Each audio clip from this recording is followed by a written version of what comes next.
নমস্কার বন্ধুরা, আশা করি সবাই খুব ভালো আছেন। আমিও চলে এসেছি নতুন আরেকটি ভিডিও নিয়ে। আজকে আমি দেখাবো আমি আজকে কি কি রান্না করেছি দুপুরের জন্য।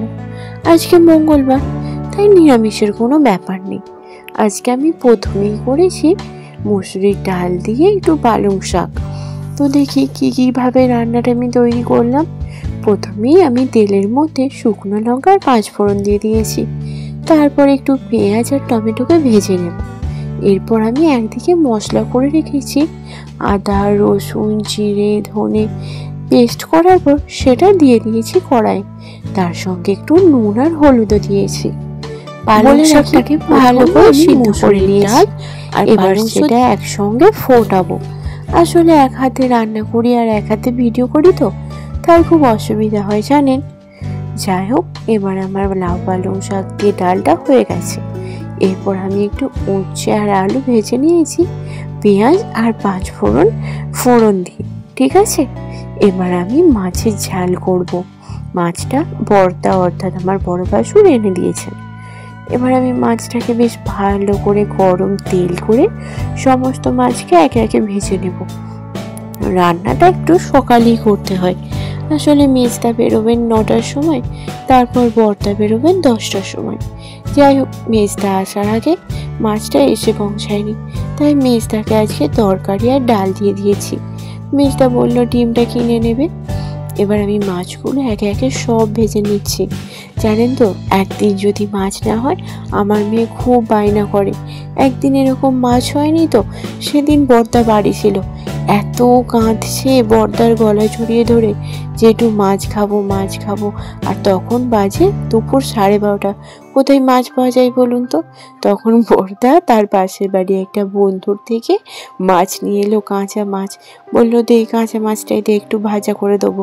এত গলা ধরে আদর করছে, এত কাঁদছে মাছ খাবো। আবার সেই দেখে বিকাল হতে না হতে বর্দা একটু মাংস নিয়ে চলে এলো।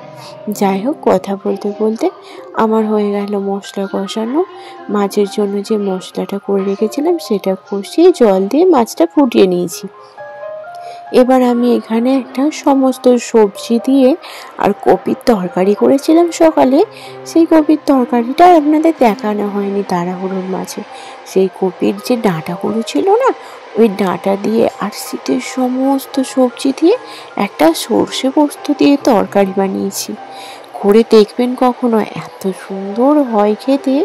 প্রথমে সবজিগুলো ভালো করে ভেজে নিতে হবে, একটু বেশি করে পেঁয়াজ দিতে হবে কিন্তু, না হলে আবার ভালো লাগবে না।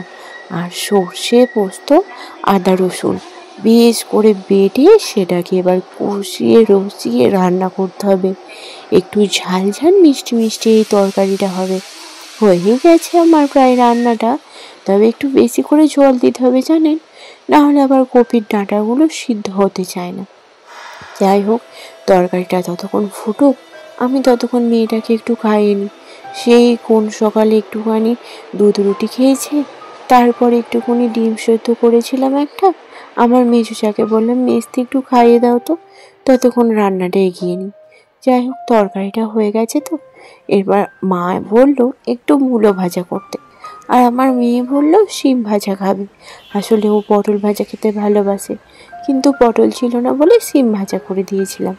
আর মায়ের জন্য একটু মূলো ভাজা করেছি। সেটা অবশ্যই কমেন্ট করে জানাবেন ভালোবাসেন। তবে বলেন মূলোটা যেন বেশি সেদ্ধ হয় না, আমার কেমন ভালো লাগে, ভাত লাগে, একটু শক্ত করে সেদ্ধ করবে। দেখা হচ্ছে পরের একটি ভিডিও।